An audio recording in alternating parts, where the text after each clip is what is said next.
우리 하나님의 말씀 함께 볼까요? 빌립보서 3장 12절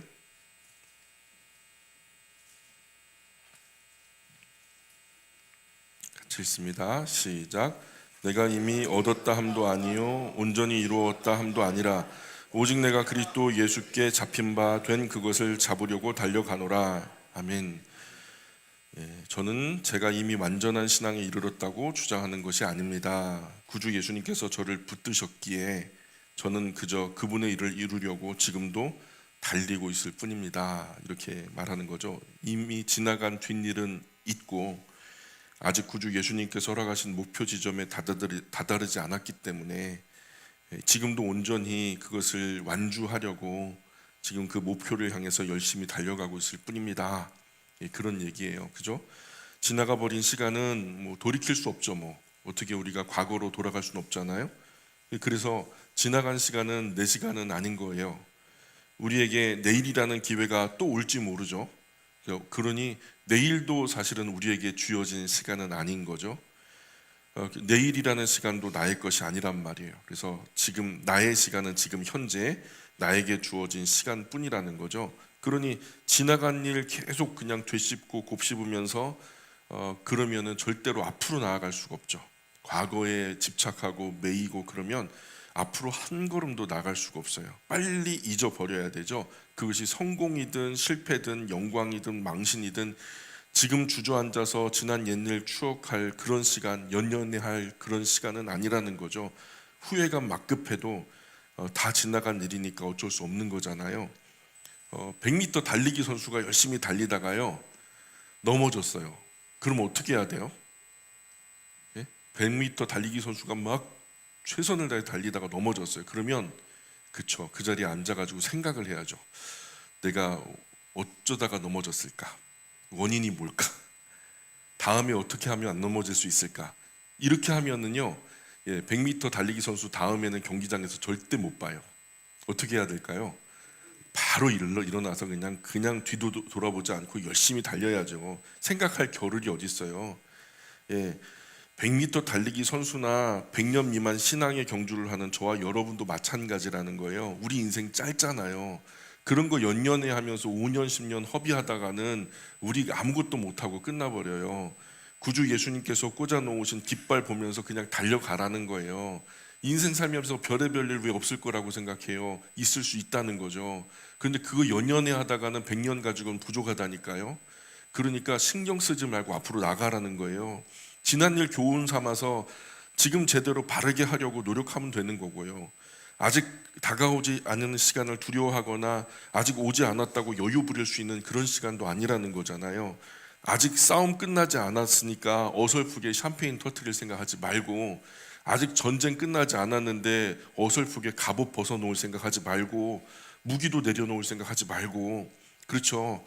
짧거나 길거나 우리 인생 되돌아보면은 우리가 어렸던 시절에 왜 어리석었고 미숙했고 모자랐고 미련했고 후회되는 일들이 왜 없겠어요? 이 중에 그런 후회되는 일들 안 하신 분 있으면 한번 손 들어보세요. 없을걸요? 누구는 안 그렇겠어요? 다 그렇죠. 그런데 그때 내가 좀 다르게 선택했더라면, 그때 내가 좀 다르게 생각했더라면 하는 그런 아쉬운 마음, 안타까운 마음이 왜 없겠냐고요. 이렇게 과거에 집착, 연연하는 분들이 참 많아요. 나이가 들수록 더 많은 분들이 그러는 것 같아요. 그러나 지나간 것에 매여 있으면 앞으로 한 걸음도 못 나가요. 지나간 것은 지나간 것으로 끊어내고 지금을 살아야 된단 말이죠. 어제까지 그런 실수가 있었더라도 어제는 그냥 어제로 두자고요. 우리가 잠잘 때 벌써 어제는요 오늘이 돼버렸어요. 그럼 어제는 어떻게 됐을까요? 어제는 죽은 거예요. 오늘이 된 거잖아요. 그래서 어제에서 오늘로 넘어오면서 어제는 이미 죽었어요. 그러니 오늘은 오늘이 살아가야죠. 다시 어제가 살아가면 곤란한 거죠. 오늘도 어제가 살면 오늘 설 자리는 어디 있어요? 그죠? 아주 곤란하게 되는 거죠. 빨리 머리에서 마음에서 털어버리고 어제가 아닌 오늘을 살아가야 된단 말이에요. 바울은 앞에 아직 이루어지지 않은 것이 너무 중요하기 때문에 어제고 지난달이고 작년이고 뭐 후회나 추억에 젖을 시간도 겨를도 여유도 없다는 거예요. 그런 것 연연히 하다가는 앞으로 한 걸음도 못 나갈 테니까, 사람마다 미래지향적인 사람이 있고 과거지향적인 사람이 있죠. 늘 만나면 옛날 얘기만 하는 사람이 있고 늘 만나면 앞으로 되어질 일들을 얘기하는 분들이 있어요. 여러분 중 과거지향적인 분들이 많죠, 그죠? 근데 그들 중에서요, 많은 경우에 여성분들이 많아요. 과거지향적인 분들은 근거가 있어요. 제가 이렇게 주장하는 근거가 뭐냐면, 우리 여성분들은 거울을 자주 봐요. 그렇죠? 아이고 내가 처녀 땐 이러지 않았는데, 그죠? 자꾸 과거에 매이는 거예요. 시절마다 아름다움의 기준은 다르거든요. 10대가 다르고 20대가 다르고 30대가 다르고 60대가 다르고 70대가 다르고 다 아름다움의 미의 기준이 달라요. 그런데요, 60이 되고 70이 됐는데도 20대처럼 반질반질 싱그러우면 여러분 어때요? 아름다워요? 이거 기괴한 일이에요. 60, 70이 됐는데 20대를 지향한다. 그건 굉장히 괴기스러운 거예요. 소름 돋는 거예요. 공포 영화에나 나올 법한 일이잖아요. 60대는 60대의 아름다움이 있고 70대는 70대의 아름다움이 있다는 거예요. 꽃에도 계절이 있어서 그 계절마다 아름다움이 다른 양상으로 나타나는 것처럼 우리 사람도 마치 인생의 세월이 그렇게 있다는 거죠. 그러니 세월 가는 지금이 서럽고 섭섭하고 서운하죠. 그런 섭섭한 마음 막 그냥 속상해 죽겠는데 옆에 누가 있어요? 남편이 있어요. 남편이 있단 말이죠. 그냥 남편에게 쏟아붓지 못해가지고 안달이 났죠. 그러면 된다 안 된다? 우리 영광 우리 어머니들 절대로 그러면 안 된다. 남편 불쌍히 여겨주셔야 돼요. 얼마나 철이 없어 글쎄, 그죠? 그러니까 남편들 불쌍히 여겨주시고, 남편이 뭐 늙으라고 부채질 해줬나? 그러니까 나는 내가 늙는 것만 보이지 남편 늙는 거 안 보인다니까. 남편도 늙어요. 예. 그런데 남자는 늙는지를 몰라요. 철이 없어. 그래서 뭐 60대가 되고 뭐 70대가 됐는데도 축구장에 나간다? 그래가 축구하다가 다리 부러져 갖고 들어와요. 이 등산, 높은 산 자기 어렸을 때 생각하고서 거칠게 등산하다가 인대 막 파열되고 막 찢어지고 뼈 부러져서 와요. 젊을 때 생각하면서 무리하게 등산하다 관절 다 나가서 와요. 왜 그런 줄 아세요? 남자는 나이 드는 걸 잘 몰라요. 철이 없는 거죠.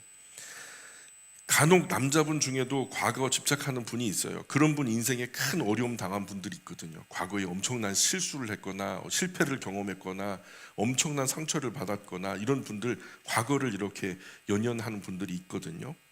예, 빨리 털어버리고 일어나셔야 돼요. 여자분들도 거울 내려놓고 이제는 앞을 보셔야 되고, 자꾸 거울 보면서 늙어가는 내 모습 보면 우울증 걸려요. 정신적으로 약해진단 말이에요. 어떤 분은 그래요. 나 젊을 때 진짜 잘 믿었는데, 나 젊을 때 진짜 잘 믿었는데, 그러면 지금은 어떻다는 거예요? 그럼 지금은 예? 뭔가 잘못된 거죠. 우리가 내가 젊을 때 믿었던 거 생각하면 나는 아주 지금 얼굴이 화끈거려. 내가 어렸을 때 예수님 믿었던 거 생각하면 진짜 아우 그냥 소름이 돋는다니까. 내가 그때 왜 그랬을까? 이렇게 생각이 되어야 잘 믿고 있는 거죠.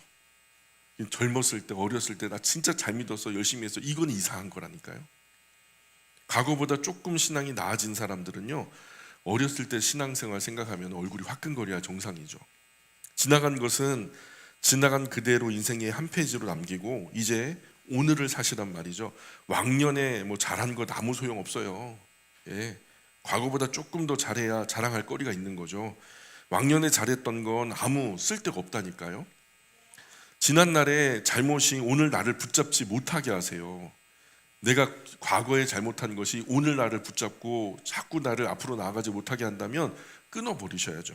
마찬가지 이치로요, 지난날 내가 어설프게 성공한 것 가지고 그거에 집착해서 놓지 못하면 그것이 또 나를 붙들고 있는 거잖아요. 과거의 잘못도 성공도 나를 붙잡지 못하게 하시란 말이에요. 그러면 오늘을 열심히 성실하게 살면서 빨리 달려가야 돼요. 그러면 과거가 나를 잡질 못하는 거죠. 과거에 매이면 뭐 우울증, 정신병 걸리기 딱 좋아요. 과거에 누가 그랬어, 제가 그랬어, 자꾸 그냥 남 탓하고 그냥 부모 탓하고 막 그러면 이 인생 우울해지는 거예요. 내가 이미 얻었다 함도 아니요 온전히 이루었다 함도 아니라 오직 내가 그리스도 예수께 잡힌 바 된 그것을 잡으려고 달려간다. 예, 이게 바로 그리스도인의 멋진 모습이죠. 13절 14절 읽어봅니다. 시작.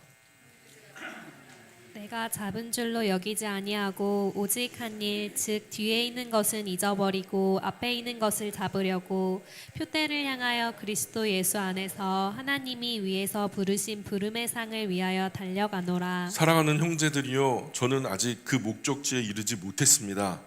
저는 그 거룩한 목적지에 가 닿으려고 지나간 뒷일은 다 잊었습니다. 그리고 구주 예수님께서 꽂아 놓으신 그 거룩한 깃발이 꽂혀 있는 목적지를 향해서 아버지 하나님의 상을 바라며 지금도 있는 힘껏 앞으로 달려나가고 있습니다. 예, 달리기 선수가 자꾸 뒤돌아보면 이기지 못하죠. 그죠? 쫓아오거나 말거나 내가 목표한 목표 지점 바라보면서 있는 힘껏 달릴 뿐이죠. 자꾸 옆에 누가 나 따라 마시는 거 아닌가? 누가 나 그냥 가까이 쫓아와가지고 이제 내가 뒤처지는 거 아닌가? 옆에 보고 뒤에 보고 그러다 보면 힘 빠지고 맥 빠지고 못 달려요. 나는 뭐에만 집중해야 돼요? 내가 달리는 것만 집중해야 된다고요. 그래서 인생은 경쟁이 아니라 고독한 마라톤 같은 거죠. 혼자 달리기 같아요. 혼자 오래 달리기.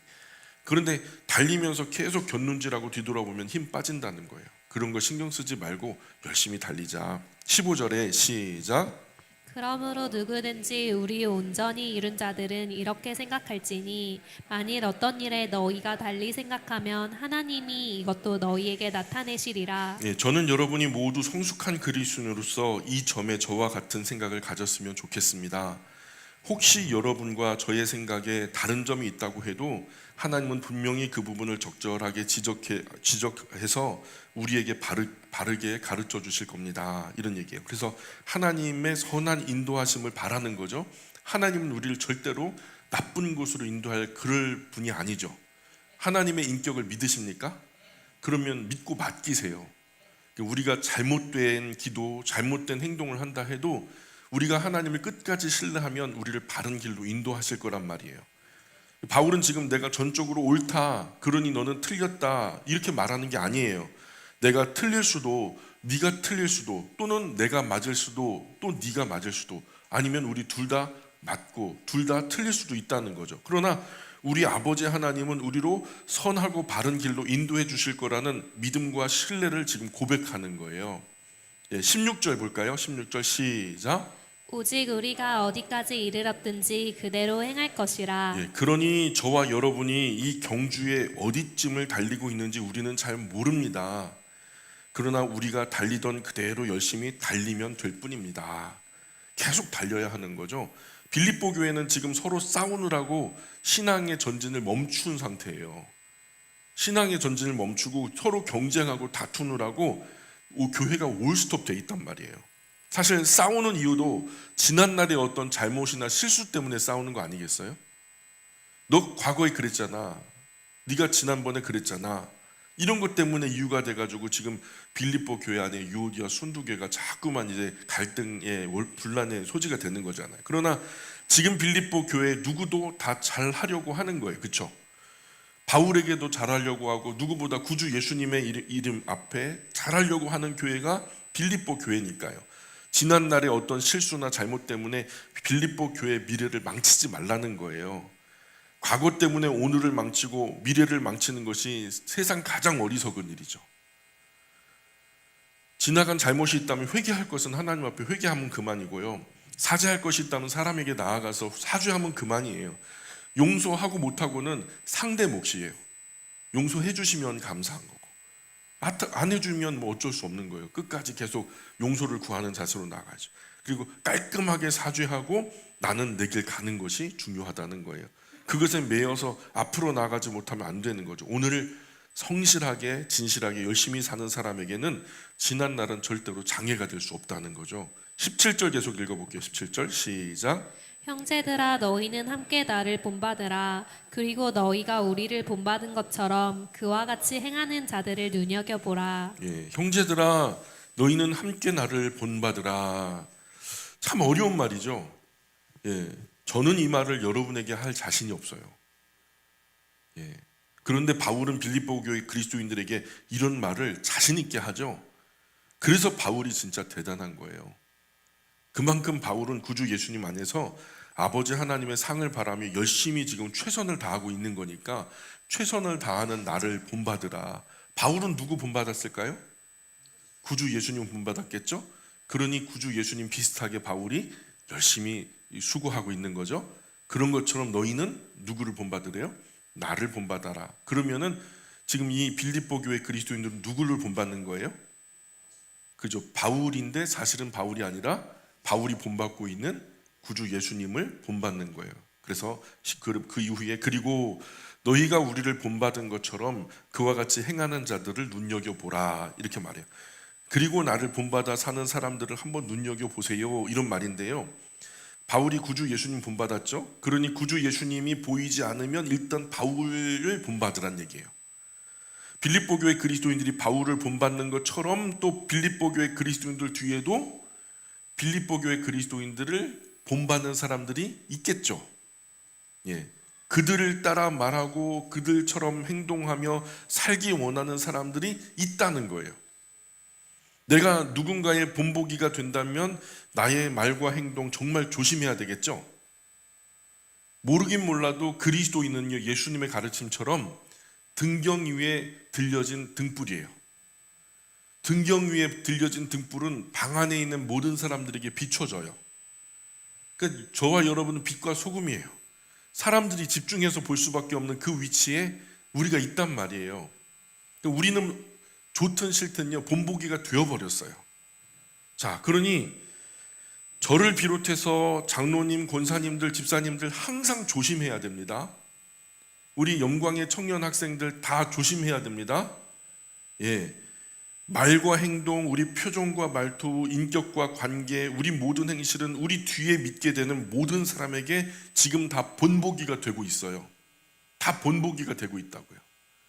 그래서 베드로 사도가 뭐라고 말하냐면 맡은 자들은 주장하는 자세를 하지 말고 양무리에게 본이 되라 그래요. 그냥 본보기를 보여주라는 거예요. 예배 그렇게 드리면 안 돼 이렇게 하지 말고 그냥 바르게 예배 드리는 모습을 보여주라는 거예요. 기도 그렇게 하면 안 돼 이렇게 말하지 말고 바르게 기도하는 모습을 보여주라는 거예요. 먼저 믿는 우리가 본이 되는 삶을 살아야 한다는 거죠. 먼저 믿는 사람이 자꾸 본이 안 되고 과거에 집착해서 아웅다웅 싸우고 견제하고 경쟁하고 지지부진하게 자꾸 뒤에서 그러면 뒤에서 따라오는 그들을 본받는 사람들도 다 망치는 거예요. 그렇죠? 야, 예수님 저렇게 믿는 건가 보다. 교회 안에서 저렇게 다투고 경쟁하고 싸우고 그래갖고 여기서도 세상 논리처럼 이 세력을 이루는 것이 중요한가 보다. 이 그 책임, 그 본보기가 저와 여러분에게 있는 거죠. 그래서 바울은 자신이 구주 예수님 본받은 것처럼 너희는 나를 본받으라고 말하죠. 바울은 최소한 세력하지 않고 어떤 싸움, 어떤 경쟁 이런 것에 휘말리지 않았다는 거예요. 예수님 보고 다 나아간다는 거죠. 그리고 구주 예수님을 본받은 나, 그런 나를 본받은 너희, 그런 너희를 또 다른 너희 주변 사람에게 선한 본보기가 되어라. 의미는 쉬운데 좀 번역이 어렵게 돼가지고 어려워졌어요. 자, 그런데 18절 계속 봅니다. 시작. 내가 여러 번 너희에게 말하였거니와 이 제도 눈물을 흘리며 말하노니 여러 사람들이 그리스도의 십자가의 원수로 행하느니라. 예, 이 말이 좀 어려운데 잘 들어보셔야 돼요. 제가 이 말을 전에도 여러 번 여러분에게 당부했던 일이 있습니다. 그리고 지금 또다시 제가 여러분에게 눈물로 당부를 드립니다. 왜냐하면 자칭 그리스도인이라 하면서 그들의 말과 행동 때문에 많은 사람이 구주 예수님 십자가를 대적하게 만드는 엉터리 그리스도인이 정말 많기 때문입니다. 그래요. 자, 예나 지금이나 이 엉터리 그리스도인이 문제죠. 자칭 그리스도인이라고 하는데 그 뚜껑을 열어보면요, 거짓 그리스도인이에요. 성경대로 믿지 않고요, 성경대로 살지 않아요. 그러니까 자칭 그리스도인이라고 하면서 성경책 끼고 일주일에 한 번씩 예배당에 나오는 것으로 그리스도인이라고 옷만 입었을 뿐이지 실체는 그리스도인이 아닌 거예요. 바울은 성실하고 진실하게 구주 예수님의 복음을 전했죠. 그렇게 구원과 생명의 복음이 귀한 것을 알고 많은 길을 잃은 양들이, 많은 하나님의 자녀들이 이 구원의 복음 안으로 들어왔어요. 함께 예배당에 나와서 예배를 드려요. 그렇게 자칭 그리스도인이라고 주장하는 사람들이 이제 예배당에 나오기 시작하면 나는 그리스도인이네, 나는 예수님을 믿네 하면서 그들이 세상 가운데 들어가서 일상의 삶을 살게 되는데, 아버지 하나님의 영광과 기쁨이 되기보다는 구주 예수님의 사랑과 은혜를 드러내고 나타내기보다는 그들을 보는 세상으로 하여금 그리스도인답지 않게 그들의 거짓된 말과 그들의 거친 행동과 그들의 엉터리 방터리 삶 때문에 수많은 세상 사람이 지금 구주 예수님 십자가의 원수로 행동하게 되었다. 저런 그리스도인 때문에 나는 아주 교회 꼴 보기도 싫어. 아주 예수님 믿는 것들 아주 그냥 지긋지긋해. 이렇게 생각하는 사람들이 우리 시대에 많아요, 적어요. 다 누구 잘못해갖고 그래요? 하나님 잘못이에요? 예수님 잘못이에요? 그 예수님을 믿는다고 표방했던 사람들 때문에 예수님을 대적하는 사람들이 많아진 거예요. 이런 사람들은 믿으면 믿을수록 어떤 일이 벌어질까요? 이런 사람이 믿으면 믿을수록 예수님 반대편에 선 사람들이 많아지는 거예요. 이 말이 그 말이에요. 이 말이 그 말이에요. 눈물을 흘리며 말하는데 여러 사람이 그리스도의 십자가의 원수로 지금 행동하고 살고 있어. 왜냐? 잘못 믿은 그리스도인들 때문에. 그러니까 구주 예수님의 십자가는요, 남을 살리고 나를 죽이는 거잖아요. 맞아요? 구주 예수님의 십자가는 예수님 자신은 죽였죠. 그런데 그 십자가 때문에 저와 여러분은 살았죠. 그러니까 나를 죽이고 남을 살리는 십자가였단 말이에요. 자기가 죽어서 남을 살리는 것이 구주 예수님의 십자가란 말이죠. 그런데 반대로 그리스도인이 나 살자고 남을 죽여요? 자기 자존심 하나 죽이지 못해서, 자기 욕정 하나 잠재우지 못해서 남을 미워하고 판단하고 정죄하고 죽인단 말이에요. 요즘 그리스도인들이. 그런 그리스도인답지 않은 삶이 세상 많은 사람을 실족하게 했단 말이에요. 이 위기 모면하려고 거짓말 해가지고, 과거 이게 크게 이슈가 됐던 것이 서울의 서빙고동에 있는 교회 권사님들 두 분에서 한 사람은 호피무늬 코트를 받았다, 한 사람은 난 준 적 없다. 그래가지고 하나님의 이름으로 둘 다 맹세했단 말이에요. 그래가지고 그때 엄청난 사람들이 도대체 어느 하나님이 맞는 거냐, 예수님을 모르는 사람들도요, 저 둘 중에 하나 분명히 거짓말인데, 요즘의 그리스도인이 저렇다는 거죠. 그것 때문에 얼마나 하나님의 영광이 가려지고 얼마나 많은 사람들이 교회를 떠나가고, 심지어 교회 바깥에 있는 사람들은 교회를 향해 손가락질 했냔 말이죠. 그런 그리스도인답지 않은 삶이 많은 세상 사람들을 실족하게 해서 아주 교회의 방향으로, 예수님 방향으로 돌아앉지도 않게 만들어버렸다는 거죠. 대적하게 만들었다는 거예요. 그래서 교회가 욕을 먹고 예수님 오해하고 하나님 거절하고 있는 거죠. 그들이 예수님께 나오는 길을요, 엄청 멀리 만들어버렸어요. 여러분, 사도 요한은 누군가를 미워하는 것도 살인이래요. 사도 요한이 3장 15절에 요한 1서에서 그 형제를 미워하는 자마다 살인한 자다 그래요. 그 형제를 미워하는 자마다 살인한 자다.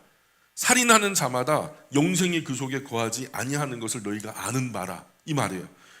지금 오늘 이 순간부터 누군가 미워하면요, 이 살인 미수예요. 미워하는 자마다 살인자라 하니까요. 그게 성경의 계산법이에요. 또 방금 전에 18절 본문에서도 그리스도인답지 못하게 사는 것은 세상 사람으로 하여금 구주 예수님의 십자가 원수로 만드는 행동이다, 이렇게 말하는 거예요. 우리가 그리스도인으로서 세상의 본보기로 똑바로 살아들이지 못하면 우리는 세상의 구주 예수님 십자가 원수를 만드는 삶을 살고 있는 거란 말이죠. 그런 구주 예수님의 십자가의 원수로 살아가는 사람이 어떤 사람들인 줄 아세요? 바울은 예수님 본받아 예수님처럼 사니까 사는 사람 많아졌어요? 죽는 사람 많아졌어요? 영적으로 사는 사람 많아졌잖아요. 대륙이 변화되고요. 근데 우리 곰곰이 생각해 보자고요. 내가 그리스도인이 되어서 예수님 믿는 나의 신앙 때문에 내 주변에 선 많은 사람들이 과연 예수님에 대해서 조금 선하게 생각하게 되었나? 교회에 대해서 조금 오해는 풀렸을까? 아직도 그리스도인이라는 명찰을 달고 시장에 가면은 몇백원 몇천원 그렇게 해가지고 막 신랑이 버리고 싸움이 나고 말이에요. 큰 이권도 아닌데, 그쵸? 19절 계속 읽어볼게요. 19절 시작. 그들의 마침은 멸망이요 그들의 신은 배요 그 영광은 그들의 부끄러움에 있고 땅의 일을 생각하는 자라. 가짜 그리스도인들이 어떤 사람들이냐면요, 그들에게는 영원한 멸망만 기다릴 뿐입니다. 그들은 자기 잘못된 욕망을 하나님처럼 섬깁니다. 하나님 섬겨야 되는데 자기 그릇된 욕망을 하나님처럼 섬긴다는 거예요. 사실 정말 수치스러운 일들을 대단한 것인 양 떠들고 자랑합니다. 그들은 오직 이 세상 일에만 마음을 씁니다. 뭐 어디다가 부동산 투자했는데 대박이 났다느니 그거 하늘나라 가지고 갈 것도 아니면서 이 세상의 것에 집착해가지고 불패신하죠. 꽁 잡는 게 매라고 수단 방법 안 가리고 어떻게 세상적으로 조금 이제 기득권에 속하고 재산상으로도 많아지고 막 그러니까 이게 마치 하늘에 주신 신령한 복인 것처럼 착각하면서 거들먹거리고 말이에요. 그 삶을 보면 전부 다 편법이고 악법이고 잘못된 방법으로 그런 것들을 쟁취하면서 말이죠. 최근에 한 정치인도 그 심지어는 기독교 방송에 나와가지고 막 그냥 어떻게 그렇게 위대한 국회의원이 되셨어요. 그러면서 간증 집회도 하고 막 교회마다 다니면서 막 이 집회를 하고. 근데 그 뒤로는 뭐 했던 거예요? 그냥 자기 측근들 갖다가 엉뚱한 곳에 앉히고 불법으로 말이에요. 그냥 금전도 착취하고 그저 그냥 그 성폭행 그것도 하고 누추한 거죠. 그런 사람이 뭐 교회 안수 집사였다니 그러면 어떻게 되냔 말이에요. 다 매 일반이라고 매도 당하는 거예요. 가짜라는 거죠. 자칭 그리스도인인 것뿐이죠. 진짜가 아니라는 거예요. 이런 사람이 오늘 우리 세상에 참 많아요. 구주 예수님 십자가의 원수로 사는 사람도 문제죠. 그런데 더 큰 문제는 자칭 그리스도인이라고 말하는 사람의 잘못된 삶이 세상의 본보기가 되어서 오늘 우리 세상에 십자가의 원수가 점점 늘어나고 있다는 게 더 문제인 거예요. 가짜 그리스도인이 많아요? 진짜 그리스도인이 많아요? 진짜 그리스도인이 많으면 점점점 이 나라가요 거룩해질 거예요. 경건해질 거라고요. 건전해질 거란 말이에요. 그런데 가짜 그리스도인이 많으니까 자꾸 엉뚱한 방향으로 이 나라가 흘러가고 있단 말이에요. 구주 예수님은 사는 만큼 더 많은 사람들을 건져냈잖아요. 나쁘게 살던 사람이 선하게 살게 바뀌었잖아요. 아주 속된 사람이 거룩한 삶으로 바뀌잖아요. 그런데 그리스도인답지 못하게 사는 사람의 삶은 그렇게 구주 예수님께서 자신의 생명을 잃으며 구한 소중한 생명을 다시 십자가의 원수가 되게 하고 있으니까 가짜 그리스도인들은 천벌받을 거예요. 결국 그들은 하나님 법정에서 큰 부끄러움을 당하게 될 거란 말이에요. 진짜로 무서운 일이 뭔지 아세요? 그 가짜가요 나일 수 있다는 거예요. 진짜 무서운 일이에요. 그 가짜가 나일 수 있다는 거예요. 20절 21절 계속 읽어봅니다. 시작. 그러나 우리의 시민권은 하늘에 있는지라 거기로부터 구원하는 자 곧 주 예수 그리스도를 기다리노니 그는 만물을 자기에게 복종하게 하실 수 있는 자의 역사로 우리의 낮은 몸을 자기 영광의 몸의 형체와 같이 변하게 하시리라. 그러나 우리 시민권은 하늘에 있는지라, 그죠? 그러나 우리 고향은 하늘에 있습니다. 땅에 있는 것이 아닙니다. 그리고 그 뒤에 보면은 거기로부터 구원하는 자 곧 주 예수 그리스도를 기다립니다. 이렇게 말하죠. 우리는 그 하늘로부터 오실 구주 예수님을 기다리는 사람들입니다. 그 이후에 그는 만물을 자기에게 복종하게 하실 수 있는 자의 역사로 우리 낮은 몸을 자기 영광의 몸의 형체와 같이 변하게 하실 겁니다. 이렇게 말하죠. 그분께서 다시 오시면 그분이 누구죠? 구주 예수님께서 다시 오시면 온 세상 만물을 이기는 그 놀라운 힘과 능력으로 우리 죽을 몸을 당신 자신과 같이 영광스러운 영원한 몸으로 변화시켜 주실 겁니다. 그게 부활체, 부활의 몸을 말하는 거죠. 그러니까 우리가 땅에서 우리 자신 욕심, 우리 욕망은 조금 손해봐도 돼요. 그쵸? 손해봐도 된다니까요. 남을 위해서 우리가 누리는 것 조금 손해보고 자제해도 돼요. 남을 위해서 자존심도 좀 누그러져도 돼요. 자존심 좀 죽여도 괜찮아요. 남을 위해서 조금 살아보고 남을 위해서도 조금 좀 희생해 보고, 남을 위해서 조금 손해도 보고, 남을 위해서 조금 용서도 해보고, 도저히 사랑할 수 없는 사람도 한번 사랑해 봐야 되지 않겠어요? 한번 해봐야죠. 이 땅이 다가 아닌데, 그날을 우리가 소망하는데. 그런데 지금 유오디아 순두개는 서로 이기려고 막 자존심 싸움, 막 자기 욕망 때문에 상대를 미워하고 반목하고 질시하고 갈라지고 찢어지고 있단 말이죠. 또 그들을 보는 사람들이 시험에 들고 아이 교회 안 나가, 저런 사람들이 그리스도이냐 하면서 교회가 지금 올스톱되고요. 그렇게 교회를 냉랭하게 하고 애매하게 하고 곤란하게 하고 서먹하게 만들고 그런 사람이 되어버렸단 말이에요.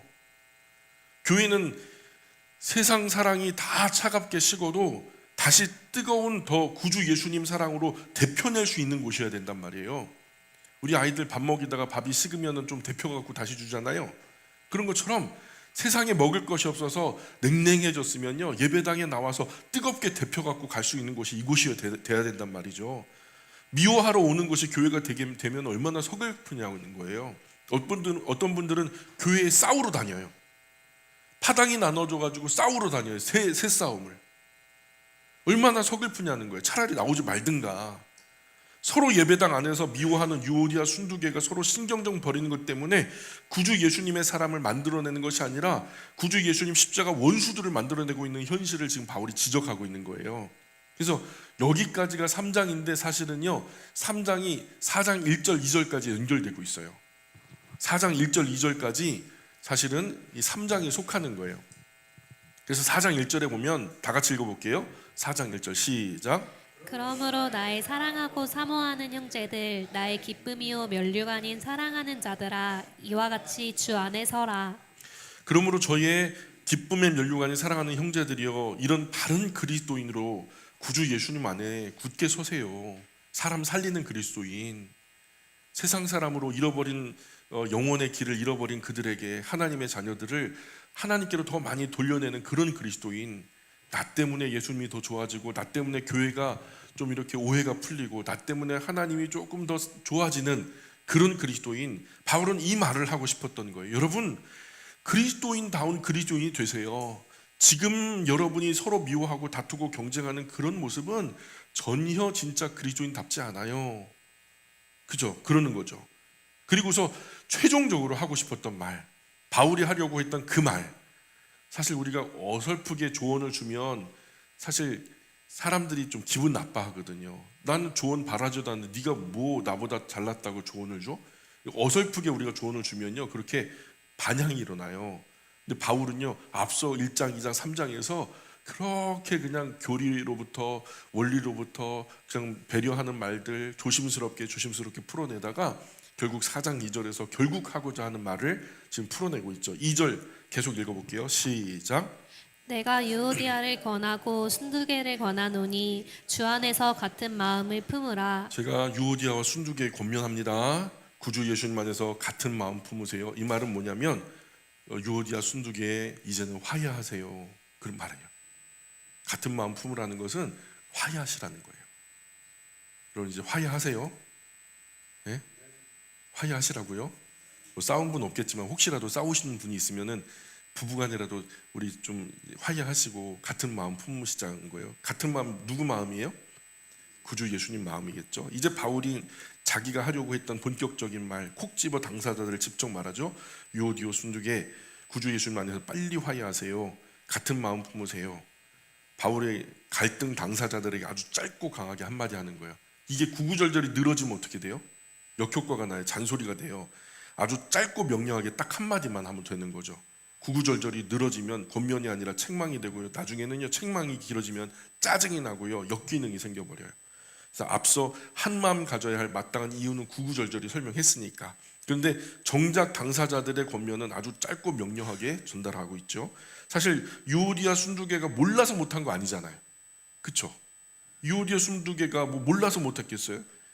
서로 용납하고 화해하지 않아서 안 되었던 거죠. 화해하고 서로 용서하고 용납해야 한다는 걸 다 알죠. 그놈의 자존심이 뭔지, 그죠? 그런 어떤 학자는 바울이요, 유오디아와 순두개 이름을 쓸 때도 고민이 많았을 거다, 그렇게 설명을 해요. 왜냐하면 누가 앞서 쓰여지면 뒤에 쓰여진 사람은 기분 나빴을 거라는 거죠. 그래서요, 그 학자가 하는 말이 그래요. 유오디아는 헬라어 알파벳 엡실론이 처음 글자고, 순두개는 그 순두개의 그 앞 글자가 시그마로 시작하니까, 그래서 알파벳 순으로, 우리식으로 말하면 기역 니은 순으로 이름을 그렇게 적었다. 그게 왜 그랬냐? 갈등 피하려고 그렇게 적었다. 그러는 거예요. 뭐 글쎄 진짜 그렇게 했는지 아닌지 모르겠어요. 그 정도로 그 목회자가요, 신경을 써야 되는 상황이 오면 진짜 괴로운 거예요. 왜 나는 왜 이름을 뒤에 써줘요? 내가 뭐가 잘못했다고? 제가 뭐 나보다 잘난 게 뭐가 있다고 왜 쟤는 앞에 써주고 난 뒤에 주냐고요?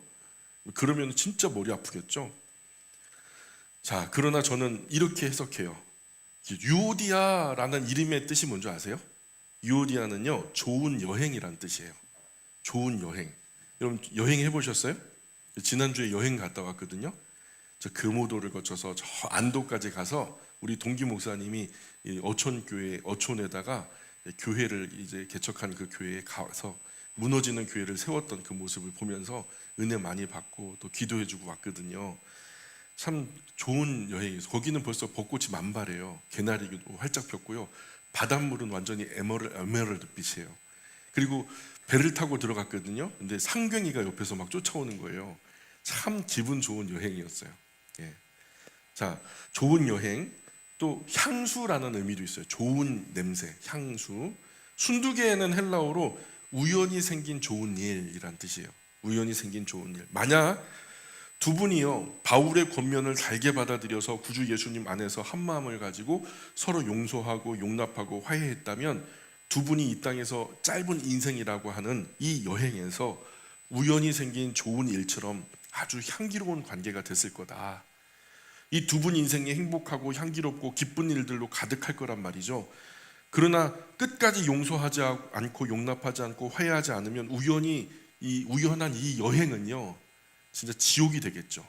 서로 죽고 죽이지 못해서 안달하는, 어느 사람이 옆에 있는가에 따라서 천국이 되기도 하고 지옥이 되기도 한 그런 여행. 오늘도 유오디아 순두개가 이제 한국의 여러 교회에 다 있어요. 유오디아 순두개가 이름만 다를 뿐이지 한국 교회 많다니까요. 우리 교회는 그런 분들이 없어요. 그렇죠? 경쟁하고 시기하고 그런 분들이 없어요. 근데 다른 교회들은요, 10중 8구는 그런 있습니다.